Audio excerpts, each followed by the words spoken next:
Brought to you by TechnoSpark 20 series smartphones.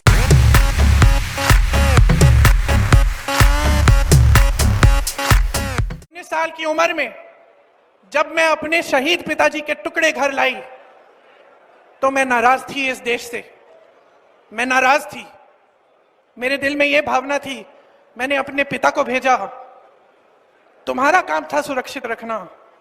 मैंने अपने पिता को हिफाजत से तुम्हारे पास भेजा और तुमने ये टुकड़े लौटा दिए मुझे, और वो टुकड़े इस झंडे में लपेटे हुए थे, देश के झंडे में। मैं नाराज थी।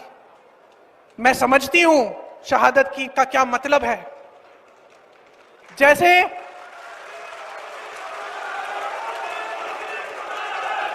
आज मैं 52 साल की हूं, पहली बार मैंने ये चीज सार्वजनिक ऐसे मंच पे कही है। लेकिन वो जो नाराजगी थी मेरी, आस्ते आस्ते मैं समझी कि उस तरह की जो नाराजगी होती है वो सिर्फ उससे होती है जिससे प्रेम करते हैं हम। मेरे देश के लिए मेरे दिल में कितना प्रेम है, मैं कैसे समझाऊं। जब मोदी जी मंच पे खड़े होकर मेरे पिता को देशद्रोही बोलते हैं, जब मोदी जी कहते हैं कि मेरे पिताजी ने कोई कानून बदल दिया अपनी मां से विरासत लेने के लिए, तो मेरे दिल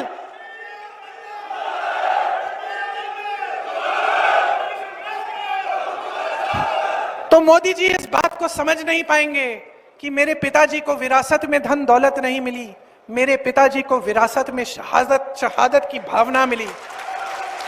आप समझ सकते हैं। इस देश के किसान हो, इस देश की मिट्टी आपने सींची है अपने पसीने से, अपने बेटे भेजे हैं सरहद पे।